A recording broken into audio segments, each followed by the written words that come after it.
Shadows in the Winter Vale. This is a work of fiction and does not draw from real events.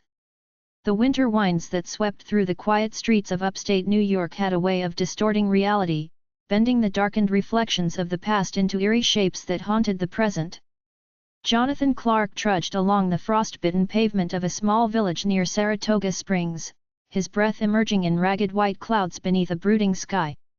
In the distance, the low rumble of passing trains and the occasional clack of ice breaking underfoot created a symphony of isolation and hidden terror. Jonathan had always been a seeker of truth, albeit reluctantly so. A once prominent journalist turned reclusive writer following personal tragedy, he now found solace in solitude and in the slow, deliberate unraveling of the strange occurrences in this remote winter town. His eyes, dark and searching, took in every detail, the way the lamplight flickered uncertainly on snowdrifts, the subtle distortion of shadows, and the glacial silence that cloaked secrets too deep to name. There was an unspoken promise within the cold, a hint that beneath the frozen veneer of the everyday lurked stories waiting to be told.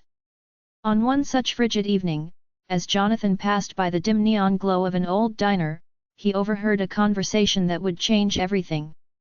"I'm telling you, Emily's disappearance wasn't just another case of runaway youth," whispered a voice in hushed urgency. Jonathan paused by the window, his heart pounding in time with the uneven cadence of the speaker's words. Inside, he glimpsed two figures, a man with worry edged across his face and a woman whose eyes darted nervously from corner to shadowed corner. The tension in their hushed conversation resonated with something far more sinister than a mere missing person report. The man, introducing himself as Daniel Carter, spoke quickly once they noticed the stranger's glance. "We're certain something unnatural is stalking these nights. People vanish, and the town never speaks of it firsthand. There's talk of a curse, of events that defy explanation." Daniel's tone, combining cynicism with a desperate hope for clarity, sent shivers down Jonathan's spine. The mysterious absence of Emily, a young woman known for her vivacity and kindness, had awakened something deep within him. His investigative instincts, long buried under layers of grief and cynicism, stirred to life. Later that night, in the confines of his modest yet cluttered apartment overlooking a deserted main street in Albany, Jonathan reviewed his scant notes. A thin layer of frost bedecked the window panes, and the distant sound of the wind seemed to carry murmurs of loss and regret. His memory replayed the voice from the diner as if it were the opening lines of a dark fable. Determined to understand the enigma, he began making calls. One lead directed him to the local police chief, a grizzled veteran named William Monroe, who was both skeptical and resigned. "I've been on this beat for more than 30 years, Chief Monroe admitted in a low, gruff tone during a terse phone conversation. "There are always strange happenings when winter grips us, old superstitions, inexplicable events, and the inevitable cold that chips away at our nerves. But don't expect miracles, Clark, sometimes a disappearance is just that." Yet, even as Monroe's words dripped with pragmatic despair, Jonathan sensed a tremor beneath his veneer of indifference. There was an edge of uncertainty in the chief's voice, as if he, too, feared what lay hidden in the perpetual twilight of winter. Jonathan's quest led him next to a small, ivy-clad house on the outskirts of town where Sarah Miller lived. Sarah, a childhood friend now turned local historian, possessed an encyclopedic knowledge of the region's legends and lore. When Jonathan knocked on her creaking door on a murky evening, the wind carried a biting chill that seemed to echo their own trepidation. "I wish you'd called ahead, John," Sarah said softly, ushering him inside. The interior was filled with books, old photographs, and relics of times past. "This winter is different. History has a way of repeating itself, and sometimes it brings things that should have been left buried." Her eyes, warm yet guarded, scanned his face. "Tell me, what did you hear out there?" Jonathan recounted the overheard conversation and his grim suspicions about Emily's vanishing. Sarah listened intently. "The story of Emily is intertwined with local myths of restless spirits and cursed fortunes," she murmured. "There is talk of a figure known only as the Watcher, a presence felt during the coldest nights, a force that robs innocent souls of both light and hope." By the following morning, as a pallid sun rose over a white, barren landscape, Jonathan set out with Sarah to piece together the fragments of local lore stored in the dusty annals of the town's historical archives. They drove along deserted roads lined by skeletal trees, their branches scratching at windshields like desperate claws. The journey took them from Albany to small outposts in Vermont, where every hushed conversation and half-forgotten tale pointed to an ineffable dread permeating the community. Over the course of several days, Jonathan and Sarah met with townspeople who were reluctant to speak openly. At a ramshackle diner in Bennington, Vermont, a middle-aged waitress named Lisa confided, "I've seen it with my own eyes, though I'm not one to spread rumors. Some nights, when the wind howls and the snow swallows the roads, you see a shadow slip across the frozen fields. And with it, a coldness that goes beyond the winter chill." Another encounter in a weathered farmhouse on the outskirts of Rutland only deepened the mystery. An elderly man named Arthur, with a voice as brittle as the winter ice, recalled, "It was in the winter of '79, much like now. People said the dead walked among us, that the past clawed its way back from the grave. No one knows where it began, but every generation has felt its bite." His eyes glistened with unshed tears and an unspoken fear, as if bearing witness to events too macabre to fully comprehend. As the investigation unfolded, Jonathan began encountering inexplicable phenomena. While retracing steps near a desolate railway station in northern New York, he felt an overwhelming sensation of being watched. The silence was absolute except for the clattering of distant train wheels, and in the periphery of his vision he thought he glimpsed a figure in an antiquated overcoat standing by the edge of the tracks. His heart hammered in his ears as he called out, "Hello," only for the figure to evaporate into the swirling snow, leaving no trace behind. This unnerving encounter set off a chain reaction of internal doubts and creeping paranoia. Jonathan's nights became plagued with vivid dreams where he found himself submerged in a labyrinth of icy corridors inhabited by spectral figures. In these dreams, the faces of the missing Emily among them whispered cryptic warnings that blurred the lines between memory and nightmare. His solitary journey had transformed into a descent into a world where the boundary between the living and the dead was maddeningly porous. One late afternoon, as a sullen grey sky loomed over a snow-locked landscape near Burlington, Vermont, Jonathan and Sarah sat together in the cramped confines of an old library. Dusty volumes of local history were strewn about, each one a mosaic of forgotten anecdotes and half-truths. "There's something in these pages that's more than just folklore," Sarah said, running her fingers along the embossed lettering of a battered leather-bound tome. "I believe the curse is tied to a tragedy long past, a betrayal that tore families apart, leaving behind a bitterness that even winter cannot freeze." Jonathan's own family history was not without its scars. Memories of a fractured relationship with his estranged father, a man whose own secrets had long been buried under layers of shame and sorrow, came flooding back. Could it be that the spectral forces he now chased were fueled by the same hidden animosities that had haunted his childhood? The thought gnawed at him, intertwining his personal agony with the town's cursed legacy. A frigid night in early February brought a climactic confrontation. Jonathan found himself drawn to an abandoned church on the outskirts of Rutland, its once hallowed halls now a mausoleum of decay. The wind wailed through shattered stained glass, and the scent of damp rot filled the air. In a flash of intuition, he stepped inside. Flickering candlelight revealed cryptic symbols scrawled on the walls, runes that pulsed faintly with an unhealthy glow. It was here, amid the remnants of fervent prayers and desperate hopes, that he encountered a figure cloaked entirely in shadow. "You shouldn't be here," the figure intoned, its voice both commanding and mournful. Jonathan's pulse surged as he replied, "I need to know what happened, who is behind this curse. I need to understand why lives are being torn apart by forces beyond our control." The figure hesitated, as if the weight of centuries pressed upon its ethereal shoulders, then said, "Sometimes the past must remain entombed beneath the ice of memory. Yet, if you truly wish to unearth the truth, you must first confront your own demons." Those words reverberated in Jonathan's mind long after he left the ruined sanctuary. Over the following days, the investigation took on an even darker hue. He discovered that Emily had been tracing the same murky connections, and that her disappearance was merely a prelude to something far more expansive, a resurgence of old vendettas and unholy pacts made in the throes of desperation. In the outskirts of a snowy hamlet near Montpelier, Vermont, Jonathan found cryptic notes left behind in Emily's diary. They spoke of a secret meeting in an isolated cabin deep in the woods, a rendezvous with someone known only as the trustee. The discovery sent shockwaves through the already fragile resolution of the town's inhabitants. Sarah, ever the realist even in the face of inexplicable events, urged caution. Jonathan, we're meddling with forces that defy rational explanation. There's a historical record of similar gatherings, occult, some said, or an order that sought to merge the mortal world with the realm of the supernatural. You must be careful, these are not legends meant for idle curiosity. Yet Jonathan's resolve was unyielding. He arranged a meeting with a reclusive local, Mr. Henry Blackburn, a man whose reputation as a mystic had been both revered and reviled.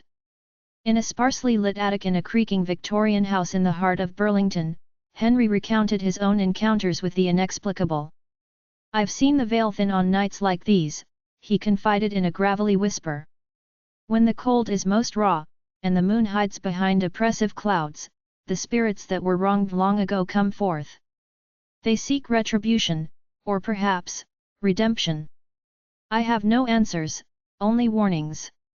Henry's words, combined with the fragments of documented history Sarah unearthed from yellowed newspapers and municipal records, gradually painted a picture of a legacy steeped in betrayal. Decades ago, a prominent family in the region had been torn apart by greed and deceit, a family whose name had since been scrubbed from public records. Some believed that the curse was born from the anguish of those left in ruin, their restless souls now bound to the torment of winter nights. As Jonathan delved deeper, the line between fact and myth blurred. In conversations with skeptical locals, in clandestine meetings at half-forgotten diners, and in his own fevered dreams that merged memory with madness, the specter of his own past began to intertwine with the fate of the town. Late one night, as he walked the icy streets of a sleepy suburb in Albany, he encountered a young man who introduced himself as Ryan Mitchell. Ryan spoke of eerie lights dancing on the frozen lake of Lake George and of voices that echoed through the corridors of abandoned mills along the Hudson. "It isn't just a story," Ryan insisted, his eyes wide with a mix of terror and conviction. "It's like the darkness has a life of its own. And it's coming for us all." Jonathan's internal struggle reached its nadir when he began to suspect that the curse might be both external and internal, a manifestation of collective guilt and repressed memories. In the solitude of a bitterly cold night, as he sat in the dim light of his study with a half-empty cup of bitter coffee, he realized that the specters he pursued might very well be reflections of his own inner turmoil. The very act of seeking absolution from the past had forced him to confront the unsavory truths he had long tried to ignore, the secrets of his father's hidden life, the unspoken resentments festering within the community, and the innate human fear of what lies just beyond the veil of rationality. In a final confrontation that was as much a reckoning with himself as it was with the supernatural, Jonathan arranged to meet the elusive trustee at a remote cabin near Lake Placid. The setting was perfect, a dilapidated structure hemmed in by towering pines dusted with snow and cloaked under a dense, starless sky. As he approached, the frozen lake mirrored the tumult of his emotions, its surface rippling with secrets. Inside, the air was heavy with incense and ancient wood smoke, and a solitary figure awaited him beside a rickety table draped in cryptic symbols. The trustee, a gaunt woman with eyes that seemed to harbor centuries of sorrow, spoke in a voice that was both soft and iron-hard. "You have come seeking answers to questions that have tormented this land for generations," she said. "But know this truth is a double-edged blade. In unearthing the past, you may well be severing the ties that bind your future." Her words echoed off the cold walls as she recounted the origins of the curse, a bitter feud born out of greed and betrayal, a ritual performed on an unforgiving winter night by those desperate to reclaim lost fortunes.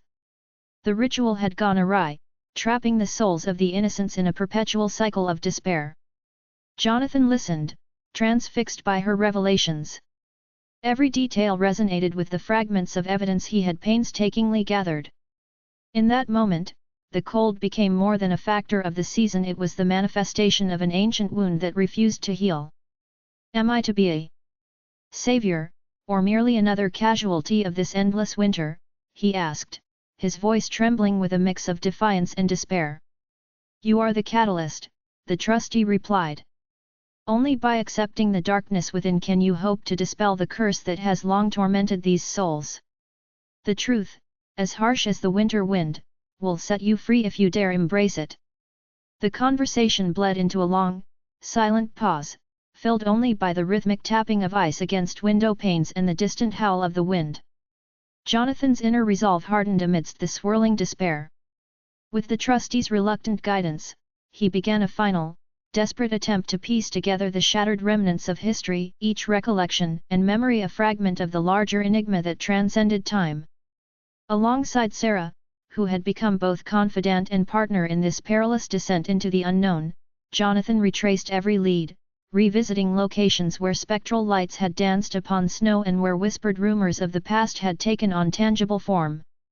In one particularly harrowing encounter at a derelict mill near the banks of the Hudson River, Jonathan found himself surrounded by apparitions that materialized from the swirling mists of winter. Their voices, layered with sorrow and accusation, clamored in a dissonant chorus that questioned the morality of human ambition and the inevitable cycle of retribution. Amidst this chorus, the voice of Emily, a gentle, mournful sound, emerged as both a plea and a warning. Remember us, it whispered, barely audible over the howling wind. In the darkness, we are never alone. Haunted by that spectral admonition, Jonathan's journey took on an urgency that bordered on obsession. Every step further into the labyrinth of the cursed past deepened his own internal quagmire. He found echoes of his personal tragedy in the stories of loss told by the townsfolk. Families torn asunder by inexplicable grief, lovers separated by forces unseen, and a pervasive mistrust that made every encounter fraught with peril. The thin line between supernatural vendetta and human cruelty blurred under the relentless pressure of winter's gloom. Throughout the long, interminable nights, Jonathan wrestled with the idea that the true horror might not be the vengeful entities described in folklore, but the latent darkness within the human heart, the capacity for betrayal, the price of unchecked ambition, and the long-forgotten sins that resurface when souls are laid bare in the cold. In moments of lucid introspection, he wondered if the curse was merely a mirror of his own inner demons, reflecting the consequences of choices made in desperation and pride. As the final days of winter crept upon the land, the relentless cold began to thaw, and the uneasy balance between the past and present hung in suspense. The community, long cowed by the inexplicable, began to stir with cautious hope. In hushed tones at neighborhood gatherings and over steaming mugs of coffee in renovated diners, the notion emerged that perhaps the cycle of suffering could be broken. Jonathan and Sarah, now bonded by their shared ordeal, organized a public forum in a repurposed town hall in Troy, New York, to confront the darkness head-on. The meeting was attended by skeptics, believers, and those haunted by unanswered questions alike. The air in the crowded hall was thick with apprehension as Jonathan took the stage. His voice, steady yet laden with the weight of his journey, recounted his own harrowing encounters and the ancient origins of the curse. Our past is not a series of isolated incidents, he declared, glancing around at the expectant faces. It is a tapestry woven with threads of love, loss, betrayal, and redemption. We have the power to confront and transcend the darkness, but only if we dare to acknowledge the shadows that reside within us all. His words, resonating like a clarion call, stirred something deep within the hearts of those present. That night, as the forum dispersed into countless small clusters of whispered discussions, an eerie calm settled over the town. The oppressive chill that had long burdened their souls seemed, for the first time in decades, to ease its grip. In the ensuing days, Jonathan and Sarah found glimpses of normalcy returning: a child's laughter in the park, the tentative reopening of the town's only coffee shop, and even a tentative smile here and there on weathered faces. Yet the memory of that cursed winter lingered like a phantom, a reminder of the delicate balance between light and darkness. In the final, bittersweet moments of that long winter, Jonathan realized that the journey was far from over.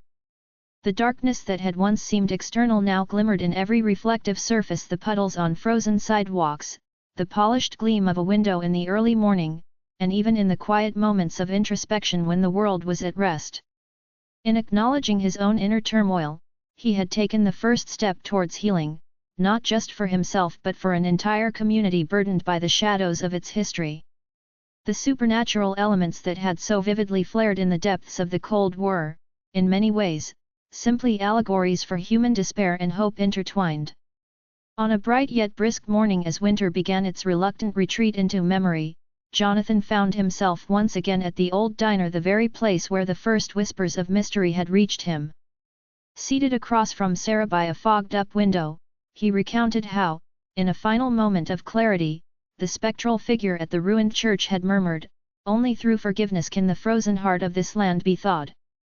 Their conversation, simple yet laden with unspoken understanding, marked the beginning of a new chapter for them both. The past, though indelibly inscribed in the cold etchings of frost, was finally being acknowledged for what it was, a catalyst for change, a reminder that even the darkest winter could give way to the promise of spring. In the ensuing weeks, as hints of sunlight began to reclaim the barren streets, the town embarked on its own journey of reconciliation. The citizens, inspired by Jonathan's unwavering quest for truth and Sarah's tireless commitment to preserving the legacy of their shared history, began to embrace the dual nature of their existence, the interplay of shadow and light, despair and hope. Murals were painted on brick walls depicting symbolic representations of the eternal struggle between good and evil, and community centers were established to help those scarred by years of unspoken grief. Every act, every kind word exchanged in the newfound warmth of togetherness, was a quiet defiance against the malevolent forces that had once haunted their every step. Although the chill of winter had receded, its lessons remained etched in every heart. Jonathan, forever changed by his journey into the depths of fear and self-discovery, continued to write with a pen that now carried both the ink of sorrow and the faint glimmer of hope. His words, raw and unflinching, served as a testament to the resilience of the human spirit. And Sarah, sharing her wealth of historical insight and newfound empathy, became a beacon for those still seeking answers in the quiet corners of their souls.